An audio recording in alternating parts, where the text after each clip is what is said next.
Yes, mu mawulire ge tulinawo wetwogereranga ekiri ku parliament y'eggwanga erya Uganda ababaka batandise okubanga batuuka kubanga olwaliro ng'ennaku z'omwezi 12 omwezi ogwokusatu 2026 lukyakakasiddwa kiri ku order paper etteeka lya Honorable Lumu Richard lye yaleeta bwe bali bagenze mu kutuula eggulu ng'ayagala leader of opposition ekibiina kya National Unity Platform kibeere nga si kyekimwerondera era ng'ayagala babeere nga bamulondera mu parliament wabula etteeka lino lyalabikanga eri mu kugendererwamu okubeera nga balwanyisa Joel Ssenyonyi kubanga yakyasinze okubeera leader of opposition akoze omulimu gwa leader of opposition omutuufu era bannayuganda bangi nnyo kwe bategeeredde leader of opposition kiki kyalina okubeera ng'akola kakati kigambibwa parliament olunaku olwaleero bagenda kutuula basome etteeka lino omulundi ogwokubiri bwe kinaaba kisobose balisome n'omulundi ogwokusatu ekyo kiba kitegeeza nti essaawa yonna bagenda kugenda mu kulonda abalikkiriza n'abaligaana then n'abanaali challenge nga mu kooti babeere nga batandikiraawo kakati wenjogerera era wenkoledde akatambi kano ekiri ku parliament abataagala Ssenyonyi batuuse n'abo abamwagala nabo bali mu kutuuka ababaka bangi baliko bye boogedde era n'abamu balabudde omukulu n'amanyiddwa nga Honorable Lumu Richard kubanga etteeka lino lirabika ddala nti lirabika ekigendererwa kya kukakkanya na kukendeeza maanyi ag'ekibiina kya National Unity Platform ababaka bangi abavudde mu NUP baliko bye boogedde ngenda bikuwaawo waggulu mu katambi ogenda biwulira wabula nga ku parliament wetwogerera abantu batandise okubanga batuuka wano njagala weetegerezeewo nnyo era omubakawo yenna atagenda kubaawo nga parliament eyisa bino obanga balonda bino ekyamazima ajja kuba yeetaaga okubuuzibwa akana n'akatano naddala okusinziira ku sayidi kijjokkiririzaamu jjukira mukadde kano bino we bijjidde waliwo bannankyukakyuka bangi bo bagamba ababaka ba parliament ebyokulayira babiveeko kyokka ate bangi bagamba nti ababaka balayire kyokka mu kaseera ke kamu n'etteeka lino werigenda okubeera nga lisomebwa kakati gwe ogwa sayidi ki oyagala leader of opposition bamulondere mu parliament oba ekibiina ekya National Unity Platform kyerondere leader of opposition bino nno tebikoma ku leader of opposition yekka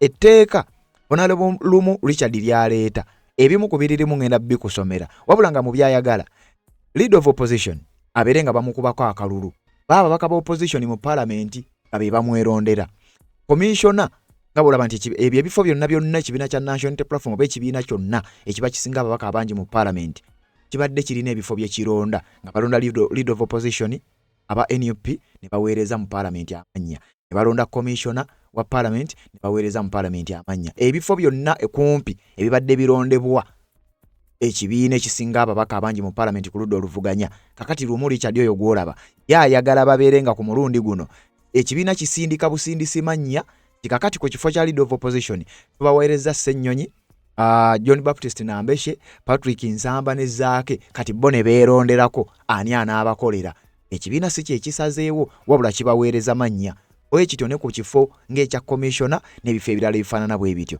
kakati mu lutuula olwatuula mwaka gwali gwa 2024 mu kibuga ggulu Honorable Lumu Richard mwe yaleetera ekiteeso kino era kizze kikubaganyizibwako ebirowoozo mu ngeri emu oba endala ababaka bangi bawuliddwako ng'abamu bakikkiriza abamu tebakikkiriza abakikkiriza n'abatakikkiriza seera olunaku olwaleero bagenda kutuula babeere nga bino byonna biyita ababaka ba parliament ddala b'ekibiina kya NUP baliko bye boogedde ngenda bakuwa Jimmy Akena jukira ono wa UPC ebuvuddeko mu kalulu yavaayo n'alaga yo obuwagizi bwe nti buli eri His Excellency Robert Kyagulanyi Ssentamu ku mulundi guno agambye nti Honorable Lumu Richard era amulabudde n'omulabula mu kiwandiiko kye ngenda okuwa amugambye ebintu byogezaako okukola oyinza okuba oyagala bakuwaane naye ekyamazima si bituufu nnyo era bigenda kusaanyaawo opposition nakindi biri mu kugendererwamu kusaanyaawo kibiina kya National Unity Platform kyokka ye Lumu Richard agamba kino akikola lwa kwagala nsi ye ani yabagambye nti withdrawing bill yayagala ensi ye baba tajagala be baagala ensi yaabwe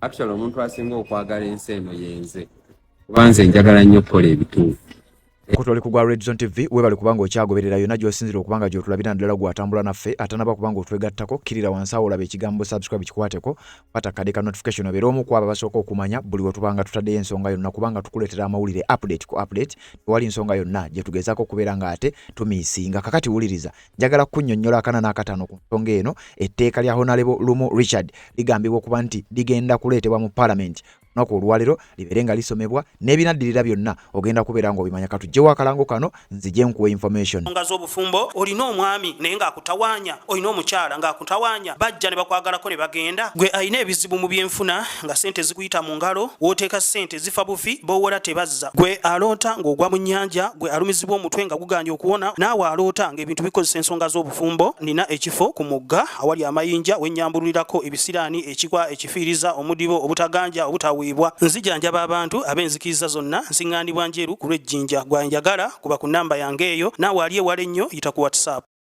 Yes, webale kubanga okyaliko, webale kubanga okyagoberera yonna gy'osinzira okubanga gy'otulabira naddala gw'atambula naffe ku mukutu. Tonaba kubanga osubscribinga nga bulijjo, nyongera okukutegeeza nti kirira wansi olaba ekigambo subscribe okikwateko, okwate kale ka notification obeere nga tomisinga nsonga yonna. Wetwogerera ng'ekiri ku Parliament kissa kinegula. Ababaka ba Parliament batandise okutuuka wenkoledde akatambi kano. Bangi ababakeeze batandise dde okubeera nga batuuka. Naye nga mu baana abatuuse nkugambye mulimu abali ku ludda olugamba nti leader of opposition ekibiina kakimulonde ngera bwe kibadde nga kimulonda. Mulimu n'abatuuse nga bagamba kakati Ssenyonyi watunyiiza dda ekadde leka tujje tulonde. Abamu babadde baabula nga ne mu Parliament tebakyalabikako, wabula ku mulundi guno bakedde bukeezi bagamba tulina okubeerawo etteeka lino nga lisomebwa, tulina okuddamu ne tubeerawo nga lisomebwa omulundi ogwokusatu, tulina okubeerawo etteeka lino liyisibwa, tulina okuliyisa. Bangi bali we bawera nkolokooto bagamba gwe Ssenyonyi kwegamba mu bufunze etteeka lino newankubadde bangi tebajja kukyogera. Kenderwa kyalyo ekikulu kiringa kya kukkakkanya, kendeeza maanyi na kunafuya leader of opposition aliko oluvannyuma lw'okuba nti bingi byakoze naddala nga biri against abasajja abali mu buyinza. Emigundi mingi egibadde gikolebwa, emizannyo mingi egibadde gizannyibwa, Ssenyonyi gya exposinze. Sente y'omuwoomusolo ebadde ebbibwa, Ssenyonyi bya exposinze. Ebintu ebyo nga tebyalabikako mu birembe gy'aba leader of opposition abavuddeko omuli n'omukulu amanyiddwa nga Mathias Mpuuga. Kati olunaku olwalero bano bagamba tugenda kufa ne Ssenyonyi, tugenda kufa n'ekibiina kya National Unity Platform, tugenda kulonda etteeka lino libeere nga liyita ku Parliament. Wenjogerera bamaze okuba nga batuuka abawerera ddala, wabula bangi baliko bye boogedde. Ye Honorable Lumu Richard ebigambo byayogera agamba mbu ye bino abikola kwagala nsi ye. Ani yabagambye nti withdrawinga bill yayagala ensi ye? Baba tajagala be baagala ensi yaabwe. Actually omuntu asinga okwagala ensi eno yenze, kuba nze njagala nnyo okukola ebituufu. Ebyo ebiri mu bill eyo bye bituufu. Oli ayinza okuba nga tabyagala naye nze ndaba bye bituufu. Kakati baba baagala nzijeyo bill eyo, kye balina okukola kintu kyangu nnyo, bamatize. Naye nga kati nze nkyali mu mativu, ekyo kye kituufu kirina okubeera mu Uganda. Abaganda tulaba wanasooka omutukuvu omwezi mu kutamuza basaba. Nasaba ebintu bingi, ekimu ku byo nali njagala abeera abadde owookubiri mu presidential elections nga naye afunye ebitundu 5 ku byo yaba awangu, abeere nga ajja wano directly, abeere nga leader of opposition. Kyokka nga mulimu alternative. Gwe kibe ekyo tekitusobose abantu bonna abali ku opposition abaliwa nga tuyita mu mbeera nti ekibiina ekyo kisinzizza abantu abangi ku opposition kyejjengamu abantu 3 babaweereze mu bannaabo, mu abo balondemu omu yabakulembera oludda oluvuganya. Simanyi oba ayogedde bw'ati abatayagala ggwanga lye oba ate aba ayagala eggwanga lye. Naye etteeka nga bwe liri kati, etteeka ligamba nti ababa basinze abantu obungi ku opposition bakubanga akalulu ne bafuna leader of opposition. Nange mbabuuza ababaddewo baali bakakubyewa. Kakati mbawonye omutawaana ogw'okubira akalulu mu nkukutu bakakubenga ng'ensi yonna emanyi nti ke bakuba, kubanga bwe baabawa omukisa okukaku ebaakaku. Kakati bo bwe batayagala ggwanga lyabwe. Kati nze mbayamba tusobole okufuna eggwanga ettereevu ebintu biri mu lujja. Kati oba ekyo si kye baagala, mu nzikiza tetujja bakkirizaayo, tugenda kufuuyirayo dduumu bafulumeyo. Honorable Lumu Richard agamba atuyamba buyambi kubeera ng'atereeza eggwanga mu kuleeta etteeka eryo. Era mu tteeka owulidde agambye kyasinga okwagala kwe kubeera nga kati wuliriza okusinziira ku kyannyonnyodde agamba kati nga His Excellency Robert Kyagulanyi Ssentamu okusinziira ku byabakama bye yalangirira kati yakwata ekyokubiri nti abeere nga ajja mu Parliament era nga yabeera leader of opposition. Etteeka eryo oba seekyo Honorable Richard etteeka eryo ngenda kwongera oddi kutemera kiki kye yali ategeeza na biki bye yali aleeta era wenjogerera bagenda kubanga balisoma omulundiroza gwenda kuba gwakubiri mu parliament y'eggwanga eya 12 kino kinajjukirwa eneba ya 11 eya 12 gye tugendamu kakati ababaka bangi bali mu kubwa nga bamulabula era bagamba ekyamazima etteeka lino okulireeta olireeta naye ekigendererwa kyalyo tukiraba nga kyakulwana kibiina kya National Unity Platform and specifically Honorable Joel Ssennyonyi mu tteeka lino mu kusooka lyaleetebwa mu 2024 Honorable Richard akiikira Mityana South era omukulu ono njagala okutegeeza bamukuba n'akalulu ligenda kubanga lidebatingibwako omulundi ogwokubiri ndowooza olunaku olwaleero main objective kwe kukyusa process leader of opposition mwalondebwa okusinga okubeera ng'ekibiina ky'ebyobufuzi kyekimulonda kati nga bwe twogerera NUP yatuula ne balonda Joel Ssennyonyi nga balaba yajja okubakolera kati ekyo lumu ayagala kikyuke era agamba nti ababaka bonna abali mu parliament nga bali ku ludda luvuganya bajje mu parliament bawanike emikono nga musindisa amannya g'abantu nga 3 oba bwe musobodde tagamba kyoba leader of opposition ave mu kibiina kirala agamba asigale ng'ava mu ekyo ekibiina ekisinga ababaka abangi mu parliament ku ludda oluvuganya wabula nga si mukulembeze wa kibiina oba kakiiko ka kibiina ke kamulonze ko kaweereza amannya nga g'abantu 3 ekyokulabirako bayinza okutuula nti NUP bagamba katulonze Ssennyonyi tulonze Zaake tulonze n'omubaka omulala yenna kwabo kwe muba mutuula mulonde kati mmwene mukuba akalulu abali ku opposition mu parliament tukira wenjogera ku bali mu opposition wali aba FDC wali aba UPC wali aba DP n'ebibiina ebirala BPFF n'ebirala kati jjukira mu ebyo ebibiina mulimu ebibiina ebigamba nti bo tebali makambugu kibiina kya NUP bakitegeeza nti ku ludda oluvuganya waliwo abajja okulonda ebyo ebigenda okubeera mu interest ey'ekibiina kya NRM okusinziira ku nsonga nga bwe zitambula uliriza ba backbench commissioners bakomishona mu bajjukira be twakusomeranga kati abo ba backbench commissioners ayagalira mu tteeka lino babeerenga nabo ekibiina si kyekibalonda bwe njogera ku ba commissioners nkujjukiza Honorable Zaake Francis Butebi yali yalondebwa nga commissioner wa parliament ba backbench commissioners abo babeera bana naye nga abana abo 3 bava mu kibiina kya NRM tetumanyi bwe tubalonda tokoomu ayina kuva mu kibiina kati ng'ekya NUP naye ng'ekibiina kyekimulonda ekibiina bwe kyalonda Honorable Zaake n'alabika nga exposinga nnyo ebikolobero bye bakola olyawo ne balaba nga Zaake abakuba nnyo ne balaba nga kiriwo ekiro era mujjukira waaliwo olutalo Zaake n'okumufulumya ne bamufulumya oluvannyuma lw'okufulumya Zaake yagendako mu kooti wabula mu kooti ne bitatambula bulungi era kooti neesala omusango nti Zaake addizibwe mu ofiisi Anita Amongo n'akigaana kakati ebyo n'ebirala ebifaanana bwe bityo byebiviirako abakulu bano okugamba nti ekibiina kya NUP bayinza okuddamu ne batulondera komishona nga muzibu nnyo era ng'agenda tulabisa kati nga kye baagala baleete mannya then abapaka mu parliament babeere nga balonda nti era ekisanja kibeere kya myaka 5 ono n'owulirizaawo nnyo parliament bw'emala okulayira ekibiina kya tugeze kati singa balayira NUP ejja kutuula balonde leader of opposition balonde ba commissioner balonde n'abakulembeze abalala shadow cabinet na biki wabula wakati mu kisanja eky'emyaka 5 gye bagenda okumala mu parliament mu myaka 2 n'ekitundu bakkirizibwa okukolamu enkyukakyuka ensonga lwaki walaba leader of opposition eyaliko yali Mathias Mpuuga yamalako ekisanja kye eky'emyaka 2 kitundu ekibiina ne kikola amendments bakyusa ne balonda Joel Ssennyonyi ajje mu kisanja kye eky'emyaka 2 n'ekitundu kati mu tteeka lumu Richard lyaleeta ayagala n'ekisanja kikyuke kibeere nga si kya myaka 2 kitundu abeere nga abalondeddwa basobola okuvuga emyaka 5 gimala kuggwako ekisanja kyonna aba nga asobola okukyusi wabula nga mu birala Honorable Richard byayagala ayagala wabeewo ne office endalo be ekifo ekirala ekikuliyetingibwawo kye bayita Dean of Independence looza nga bw'olaba ekibiina bwe kibeera ne chief whip kati wano abanga bw'olaba ekibiina bwe kibeera ne chief whip nga bw'olaba ekibiina bwe kibeera ne leader of opposition oba ne kibeera n'ebifo eby'enjawulo kati waliwo ababaka ababeera ku independent kati balina kibiina kati ono ayagala mu tteeka lino bakuliyetingewo ekifo eky'omuntu akiikirira oba agenda okubeera nga yakiikirira abali ku independent gamba nabo babeere n'omukulembeze waabwe ye yakiyise Dean of Independence nti babeerewo ekifo ekyo nakyo bakikuliyeetingewo.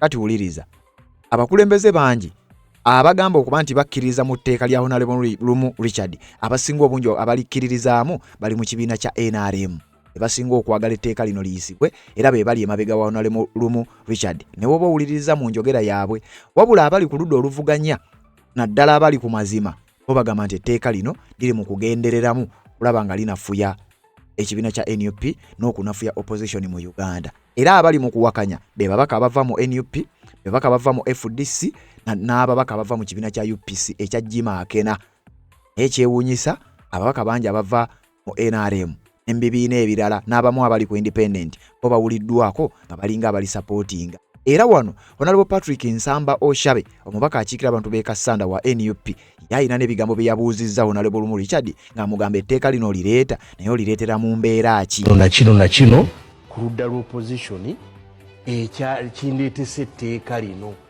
akoza kintu kimu nti wabeerewo okulonda. Kati wagambira wabeerewo okulonda era nawe teweetaagisa tteeka tirimwetaagisa kuleeta tteeka kuba etteeka eririwo ligamba kulonda. Yalibadde olwaleero amakinga sure nti afoosinga ekibiina ekiri mu buyinza kibeere n'okulonda.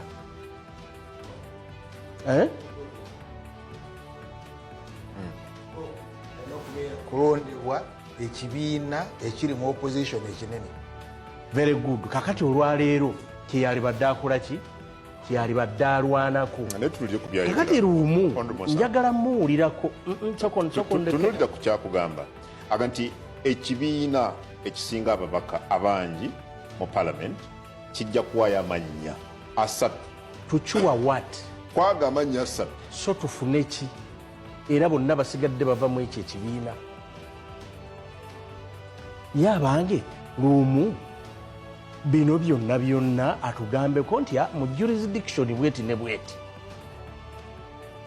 mu nsi bweti ne bweti kino na kino gyekiri kubanga bwokebera ku nsi zonna zonna bw'oba promotinga democracy nga kyoyagala ensi zonna zonna eziri democratic ekyo actually tekikubaganyizibwako na birowoozo.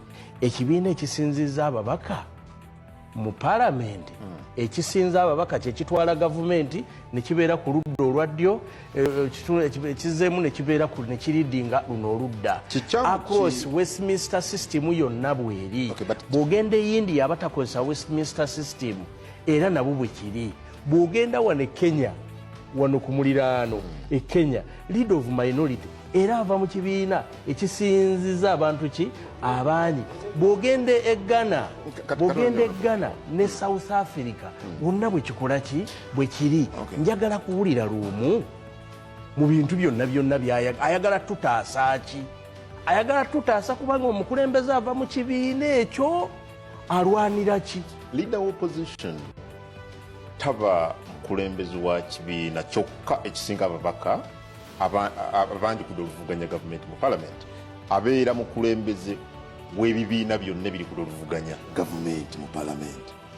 What's wrong with allowing n'ebiri ebibiina ebirala okuba n'omukono kwani abakulembera nga bwa proposing? Ekibiina kino era kino ekisinziza ababaka kyekikulembedde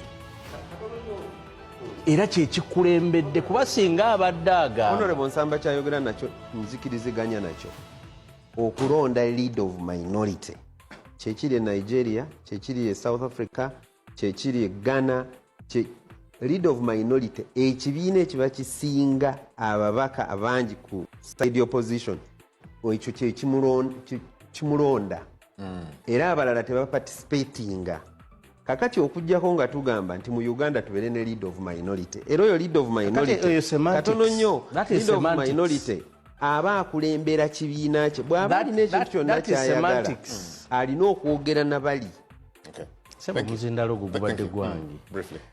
That is semantics. Kati ayagala kubyawula mbu ate waliwo lead of opposition ate waliwo lead of minority. Yes. Mu parliament zonna government business ebeera one side, the other political parties kati ate jjukira ayagala wabeerewo n'ekifo ekimanyiddwa nga Dean of Independence nti ono ayagala wabeerewo ekifo ekikuliyetingibwawo nga waliwo omubaka oba omukulembeze mu parliament naye nga bula nti akulira oludda oluvuganya ye leader of opposition, akulira oludda lwa NRM leader of government business yabeera prime minister era kati mukadde kano ye Nabbanja. Ayagala wabeerewo leader ow'aba independence ye nga ayagala ekifo ekyo kikuliyetingewo nga Dean of Independence Nalebo Lumu Richard era yagamba nti bino abikola mutima gwa ggwanga mbu ayagala nnyo eggwanga oba oliawo n'okutaasa ssente z'omuwi w'omusolo ezitandibadde zoonoonekera mbirala kyokka ate jjukira akuyetingawo offisi ala oyo leader oba Dean of Independence jjukira banaamuterawo offisi wajja kubaawo ziriidika security n'ebintu ebirala bifaanana bwe bityo kakati eyo tetujja kugendayo wuliriza omukulu ono ababaka abali ku ludda oluvuganya abasinga obungi bali mu kubanga balwana okulaba nga kino tekiyita oba bagezaako okulaga ensi ekituufu kyandibadde ki kyokka ye Honorable Lumu Richard nkugambye yagamba ayagala oba kino akikola mu mutima gwa kulwanirira nsi ye kakati wuliriza tobadde tomanyi mu modo egenda okuba oba elective modo nga bwe nkugambye leader of opposition abeere ng'alondebwa ababaka bonna bali ku ludda oluvuganya nomination process mbwe ekibiina ekirina majority kibeere nga kireeta amannya g'abantu nga basatu bo bano ab'oludda oluvuganya bakuba akalulu kw'abo abasatu. Enhanced accountability abagamba nti the bill aims to make leader of opposition accountable to the entire opposition caucus rather than just specific party hierarchy. Mbo balowooza leader of opposition banaaba bamukubyeko akalulu ajja kubeera responsible eri bo bonna so si kibiina kyamulonda. Kati mukadde kano balaba Yoweri Ssennyonyi agendera nnyo ku biragiro bya mukama we eyamulonda Robert Kyagulanyi Ssentamu so tagendera ku biragiro by'abaludda luvuganya naye nga bino babijja kuki mujjukira parliament mu 2024 bwe baali bategeka okugenda eggulu okutuula mu regional sittings Ssennyonyi yakuŋŋaanya ababaka b'opposition abasinga obungi n'abagamba ffe nga opposition tetugenda kugenda kwetaba mukono na ssente za muwi wa musolo kati tujjukira wano waaliwo omulyo waaliwo ssente zaali zigenda okubaweebwa kakati ababaka bangi baalabanga Ssennyonyi abalinyidde mu ddiiru just olw'okuba akimanyi kyekyo ekintu Robert Kyagulanyi Ssentamu yali tajja kukyagala naye n'akola ekyo Kyagulanyi kye yali ayagala kati bano baakiraba Ssennyonyi abagwiridde mu ddiiru era baatandikiraawo ogenda maaso n'okulwana butya bwe bayinza okujja Ssennyonyi mu kifo ekyo era wano oli wakugamba nti kino kireetebwa kunafuya lwakubeera nti Ssennyonyi era ali chances ze ziri waggulu nnyo okubeera nga ne mu kisanja ekiddako bwe banaaba babironze era yajja okusigala nga leader of opposition bagambe asigale ng'era atulemesa ziddiiru n'ebirala wuliriza waliwo kye bayita shadow cabinet approval. Shadow cabinet be approved by members of all opposition parties rather than being appointed solely by leader of opposition. Ebimu ku ebyo byayagala nti shadow cabinet yonna jjukira erondebwa ekibiina kati nga mukadde kano ekibiina kya NUP kituula ne kironda shadow cabinet ne balonda nti leader of opposition balonda minister w'ekisiikirizo wa nsonga bwezi ne bweziti kati baagala babeere nga tebikoma eyo nga bano ababaka bali ku ludda oluvuganya bonna batuula wamu ne baapurovinga nti ddala we batuweerezza nga minisita w'ekisiikirize ow'ensonga z'ebweru w'eggwanga muwadanku nnyingi tumukkirize baagala babeere nga ab'opposition bonna bwe batuula basobola okugaana oba okumukkiriza naye nga byonna babikola mu ngeri ya kukuba kalulu. Fixed tenure. The bill seeks to entrench the leader of opposition's office to a 5-year term, preventing parties from changing leadership mid-term at their own discretion. Mu tteeka lino Honorable Richard ayagala omubaka kiri kye nkugambye nti bwe baba balonze leader of opposition jjukira ekisanja kye kiba kya myaka 2.5 ekibiina kisobola okutuula ne bakyusa nga bwe walaba Mpuuga yali myaka 2.5 n'avaawo then Ssennyonyi naye n'avuga gino 2.5. Lumu Richard ayagala emyaka egyo gibeere nga gibeere 5 ekisanja kyonna nga ne watuuka wakati awo n'ali akasente n'atandika okukyusa ebigambo teri kumukyusa n'okusigala nga leader of opposition.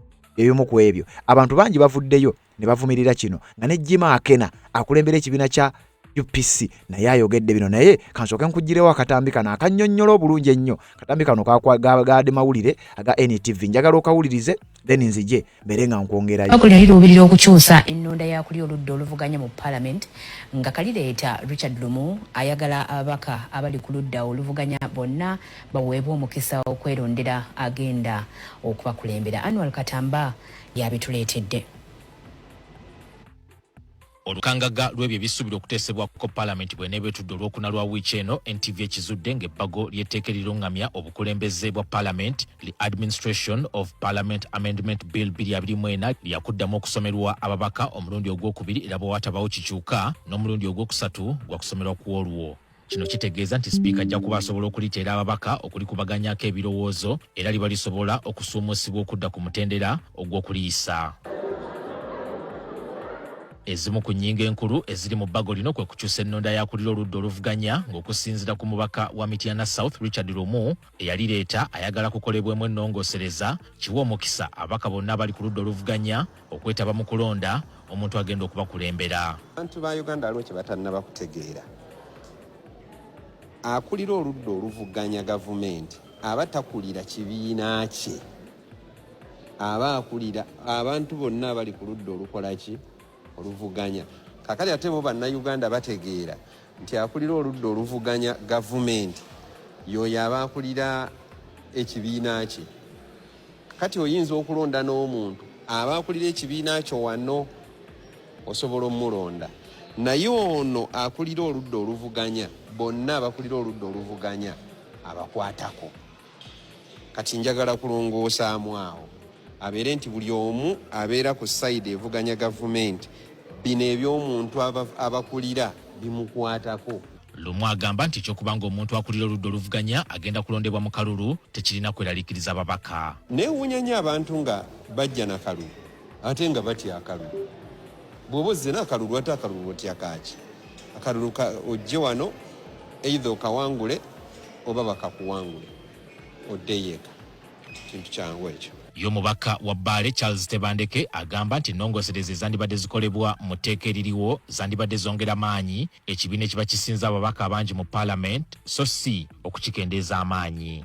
Nze ndaba nga tosobola kukungula wootaasiga kubanga senga ne bino ebibiina ebirala bibadde byetaaga ekyo byandibadde nabyo bikola nnyo okulaba nga bye biba bisinza ababaka abangi, naye kati bigenda kurelakisinga nga kibimanya no bwe naabeera n'omubaka omu nja kujja nange participating mu kulonda ki mu kulonda loop ng'ate ebyobufuzi nabyo biringa mbiro biringa misinde kubeera kuvuganya. Kati lwaki nze bwe mba nvuganyiza n'enkusinga ate oyagala ogabane wamu nange tugabane kyenkanyi. Wakyaliwo ebibuuzo ku ngeri ababaka abali mu bibiina ebirina omukago ne NRM ku ngeri gye banaaba beetabamu mu kalulu kano saako n'abayitamu nga bannamunigina abakkiririza mu ludda oluvuganya. Essoma etteeka gye bayita Parliamentary Administration Act ligamba ki ani abeera ku sayidi evuganya. Kati oyo abeera ku sayidi evuganya yajja okulonda, naye waliyo abaakola endagaano n'ebibiina ebirala ate abo balala kubanga olwedde bo baakola endagaano n'ekibiina ekiri mu buyinza. Tulabirako nga DP si DP yonna nti erina omukago mu NRM. Weesanga bana DP abantu be bakolagana ne NRM. Waliwo abalala abaagaana era olaba kyekyayuzaamu DP nti erimu ebiwayi bibiri. UPC olaba emyaka 5 onabo Betty Amongi tuweereza naye tukoze naye mu gavumenti eno, naye aweereza akoledde eggwanga ng'omuntu singa ekibiina ekya UPC. Kati ekirindiriddwa kwe kulaba engeri ababaka gye bagenda okubaganyamu ebirowoozo ku nsonga eno bw'enaaba ng'ereeteddwa mu Parliament. Kinajjukirwa nti ebbago lino entandikwa yaalyo yali mu lutuula lwa Parliament olwali mu kibuga Gulu. Ezimu ku ntula za Parliament ezawakanyizibwa ennyo ab'oludda oluvuganya nga bawakanya ekya Parliament okulumiriza nti egezaako okusemberera bantu ba bulijjo be baweereza nga bano bakirabanga okwonoona ssente z'omuwi w'omusolo. Era akulira oludda oluvuganya mu Parliament Joel Ssenyonyi n'ababaka abalala abataamujeemera. Kinajjukirwa nti ebbago lino entandikwa yaalyo yali mu lutuula lwa Parliament olwali mu kibuga Gulu. Ezimu ku ntula za Parliament ezawakanyizibwa ennyo ab'oludda oluvuganya nga bawakanya ekya Parliament okulumiriza nti egezaako okusemberera abantu ba bulijjo be baweereza nga bano bakirabanga okwonoona ssente z'omuwi w'omusolo. Era akulira oludda oluvuganya gavumenti mu Parliament mu kiseera kino Joel Ssenyonyi n'ababaka abalala abataamujeemera. Olutuula luno tebalwetabaamu. Richard Lumu nga Parliament yagiyingirira ku bendera ya DP ye yakulemberamu okuleeta ebbago lino wabula ng'ono akalulu akaggwa yavuganyizza nga namunigina era n'okuwangulwa n'awangulwa nga kati oba oliawo guno gwe mukululo gwayagala okuleka mu Parliament. Era bwe nakitereeza wano kibadde kibi era kibanja njagala kitereeza kati bwe banaabanga basoma bajjanga kusoma nti waliwo yakitereeza nga nze nakitereeza. Ani Walukatamba, NTV. Red Zone TV. Kakati Honorable Lumu Richard wato ye bwagamba agamba nti yekyo kyayagala okubanga atereeza. Leyo ndoza sijja kwongera kaawo wabula ababaka banja bali ku ludda oluvuganya naddala ab'ekibiina kya National Unity Platform balabira ddala ng'ensonga eno eri mu kugenda mu maaso kubeera ng'etagetinga leader of opposition yaliko era nga bw'owulidde mu mawulire we basomye Ssennyonyi ye yakumaakuma era ye yakulembera ababaka b'oludda oluvuganya ne bawakanya nnyo eky'okugenda eggulu kubeera nga bagenda okulonda. Kati olunaku olwaleero ngenda kukuwa ababaka ba NUP kiki kye boogera ku nsonga eno. Njagala nkuwa ebigambo ebya John Baptist Nambeshe ono ye nampala w'oludda ow'ekibiina kya NUP. Mulimu omubaka amanyiddwa nga Honorable Helen Nakimuli nga naye aliko byayogera ngenda bikuwa wabula kakati wano waliwo eyansabye enkaddemu kano nange kati kkiriza era nga nkaddamu etteeka lino abasinga obungi balitegeere bulungi nnyo kano kagenda kuba kaddakiika ntono tukamuddiremu abeere nga akategeera bulungi nnyo engeri ebigenda okubanga bikola etteeka lino baagala libeere litya na biki ebigenda okubanga bibeeramu. Kakati wuliriza bulungi nnyo nga bwe tugenda mu maaso n'okubeera nga tufundikira ensonga eno then nkuwa ebigambo ebyabaka naddala b'ekibiina ekya National Unity Platform. Kakati wulira olwaleero ng'ennaku z'omwezi 12 omwezi ogwokusatu mwaka 2026 kimaze okubanga kikakasibwa nti ku order paper eno ensonga yalumye dda etteeka eryaleetebwa Honorable Lumu Richard mu Parliament we baali bagenze mu lutuula lw'eggulu yaleeta etteeka nti leader of opposition abeere ng'alondebwa bulondebwa ababaka abali mu Parliament abali ku ludda oluvuganya. Wabula by'olina okumanya naddala mu tteeka lino Honorable Lumu Richard lye yaleeta kiki kye baagala wuliriza nga bagenda oddikubaganyako birowoozo olunaku olwaleero.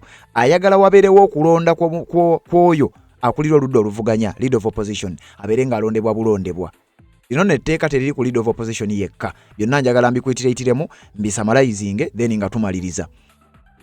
Mu tteeka lino Lumu ayagala ekibiina kya National Unity Platform kubanga kati mukadde kano kye kisinga ababaka abangi mu Parliament singa baba batudde ne balonda babeere nga tebalonda ani leader of opposition wabula nga baweereza amannya g'abantu basatu. Ababaka abali ku ludda oluvuganya batuule beerondereko ku abo basatu ani agenda okubeera leader of opposition. Ekyo kimu. Shadow cabinet approval Lumu Richard mu tteeka lyaleeta singa linaaba liyise tujja kulaba nga ekibiina kya NUP nga bwe kiba kironze shadow cabinet kitulonzezaako nga commissioner tulonze Nambeshe nga bwati ne bwati tulonze Mwadankunyenji nga shadow minister ow'ensonga z'ebweru w'eggwanga be balina okutuula ba approving Mwadankunyenji gwe batuleetedde tumukkiriza abeere shadow minister waffe ow'ensonga z'ebweru w'eggwanga ezimu ku nsonga eziri omwo. Ensonga endala baagala mubeeremu nga ba commissioners ba backbench commissioners nga nabo balondebwa bo ab'oludda oluvuganya so si kibiina ekya National Unity Platform zezimu ku ezo zenkugambye wali emabega zenjagadde nkuddiremu okusinziira ku ono omuntu atubuuzizza naye kakati njagala tugende. Ababaka ba NUP nga bwe nkugambye bangi bakomplaininze bangi boogedde ku bigambo bino njagala nkuwa ebigambo bya John Baptist Nambeshe Honorable Helen Nakimuli n'ababaka abalala nga boogera ku nsonga zino nga bo bagamba ti Honorable Lumu Richard akabadiwe kali bo bamanyi lwaki aleeta ebintu nga bino wuliriza. That bill was bound to come because just like the iPod came targeting National Unity Platform, forcing them into marriage, it is exactly the same motive. It has a sinister plan up its sleeves against the National Unity Platform because there would be no need to have an amendment on the Administration of Parliament Act. There would be no need. There would be no need. So now, you saw the bill and even presented about it, I think, I remember, for the committee. I am vehemently opposed to that bill that has been sponsored by the Honorable Lumu.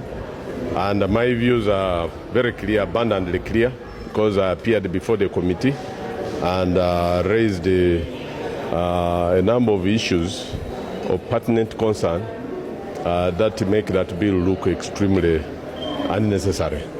But I thought the committee would make a recommendation is that would throw out that bill. I'm shocked that it has survived and it is due for second reading. So what it intends to cure virtually is not there. What it intends to do is an ulterior motive that is intended to infringe on the rights of the official opposition that has a latitude to elect its own members. It would like to rob that right from the party official opposition that has a numerical strength, so that it is at the mercy of other opposition parties, which would be very unconstitutional. And in fact, this particular Administration of Parliament Amendment Bill 2024 is unconstitutional, and this may end up in the court. Okay. And finally, it is the spirit that I fought, because the spirit is not intended. It has virtually nothing to cure. The spirit, if there are issues, if a bill or rather an act of Parliament like the Administration of Parliament Act, the issue was about election of the leaders, including the leader of the opposition. If there were issues, these would be administratively handled. But there were no issues. Now, actually, if you subject the entire bill to scrutiny, you would see very faint reasoning on the departure from the act of the original act. It is not defective. It has been serving us very well, but just like I told you, they would like to take away that right for the official opposition to determine their own leadership, so that that official opposition, and it may not be tomorrow, it may not be no, that official opposition is at the mercy of other parties when it comes to constituting their leadership, which is extremely unconstitutional, because it infringes on the rights that have been well enshrined in the Constitution of how you arrive at the election of the leader of the opposition and other leaders that are on that particular political aisle. Can you imagine such a now, for instance, these marriages we are talking of are not even constitutional. But the challenge we have is that even those that have gone to court, cases that are meant to have corrected that anomaly have never been dispensed off with. So that's the challenge we have. Even when this particular bill eventually sails through, unconstitutional though it is, it may be very difficult to have it challenged in the courts of judicature. No, just a summary. The Administration of Parliament Act that is going to be brought on Thursday, it is already on the order paper. This, of course, was brought back then in Gulu by the Honourable Lumu, and it was beaten in a certain committee, and it didn't surface on the floor of Parliament again. And when we went in for elections, of course, it was anticipated that the National Unity Platform is not going to get the big numbers, so it wouldn't be the leading opposition in Parliament.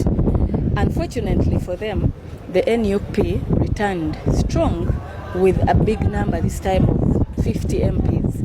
It is something that has beaten them so much to the extent that they now want to bring back this amendment to Parliament to ensure that the leader of opposition is elected in Parliament. It is really unfair, and it is actually appalling to the extent that we think the opposition in Parliament is not there for show. It is not there because it wants to, just oppose. The opposition is not there to just oppose. No, it is there to do checks and balances. It is there to help Ugandans that may not have achieved from the government. It is there to check what government is doing wrong such that it corrects it. Because any person, even an individual, even a man at home makes mistakes, and the wife corrects him and the wife helps him to, correct whatever he has done wrong. So for government to think they don't want opposition, it is a fallacy. It is funny because opposition is there to help, not to eat taxpayers' money. And so this, I think they anticipated. NUP was not going to get the numbers. We have gotten the numbers. It is going to be unfair. And if they want it to be like this, I think we should also vote now the Prime Minister. We should also vote the government chief whip. We should also vote the commissioners. Because if you want us to vote for the leader of opposition, what of your side? What are you doing for your side? Is it going to be a balanced debate that we should all vote these people, or you want only the opposition?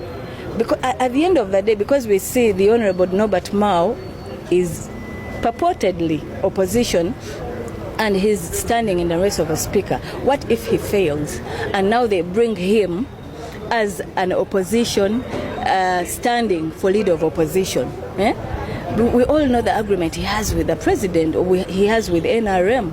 It means it is NRM that is going to send the Honorable Norbert Mao to that position. So can we be fair enough to Ugandans, and can we account to them? Because members of parliament are supposed to be accountable to their voters. If you are not accountable to them, it is very unfair that they pay their money, taxpayers' money.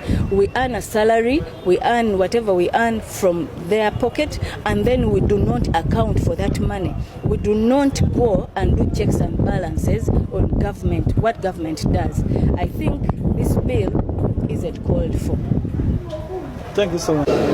Eno bill ya Honorable Lumu elina omutima mubi ate nga etteeka bwe balikolanga liriko amaaso bambi libeera libi nnyo, era lino limu ku mateeka agaze nga galiko amaaso. Manya nti eryajja okusooka juzi lyali lya iPod nga likaga bukazi abagundi bamemba kubeera nti weera toyagala kubeeramu oyingire mu kifuba. Ekyo nakyo kikujjako eddembe ery'obwebange erikuweebwa ssemateeka. Kale na lino elijja erya Lumu terize mu mutima mulungi ndi ligenda kuyamba oba kutereeza enonda y'abakulu oba abakulembeze ab'omupate. Lize nga litunulidde official opposition eya NUP kukilemesa ne mu kulonda abakulembeze baayo wano mu parliament.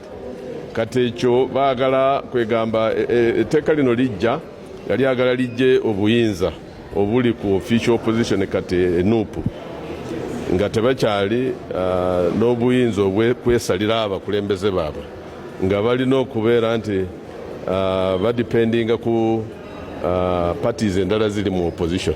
Ekyo kikyamu nnyo.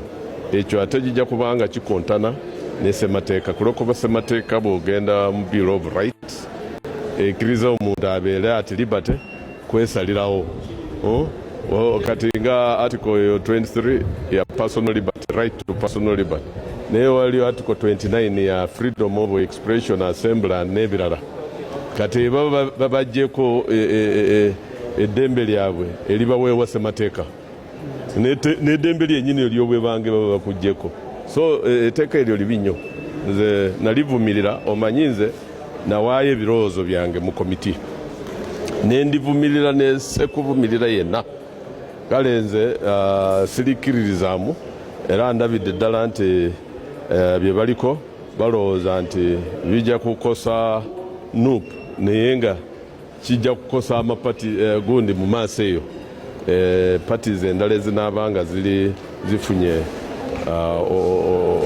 bambi okutuuka kubeera official opposition. Olowooza nga temina namba? Yes, webale kubanga okyaliko yonna gy'osinzira okubanga gy'otulabira by'ebigambo bye nsobodde okuwa ku nsonga eyo, era nga bwengenda okukuleka wano tubeere nga tuwuliziganya updates ezigenda okubanga ziddako, kubanga amawulire gakyaliwo ate nga naffe yagenda maaso n'okubeera nga tugakufunira tugakusakira. Red Zone TV kwolebera kubanga okyagoberera katuuliziganye mu updates eziddako. Nga z'obufumbo olina omwami naye ng'akutawaanya, olina omukyala ng'akutawaanya, bajja ne bakwagalako ne bagenda. Gwe alina ebizibu mu byenfuna nga sente zikuyita mu ngalo, w'oteeka sente zifa bufi b'owola tebazza. Gwe aloota ng'ogwa mu nnyanja, gwe alumizibwa omutwe nga guganye okuwona, naawe aloota ng'ebintu bikozesa ensonga z'obufumbo. Nina ekifo ku mugga awali amayinja wennyambululirako ebisiraani, ekikwa, ekifiiriza, omudibo, obutaganja, obutawiibwa. Nzijanjaba abantu ab'enzikiriza zonna, nsiŋŋaanibwa njeru ku lw'ejjinja. Gwanjagala kuba ku nnamba yange eyo, naawe ali ewala ennyo yita ku WhatsApp.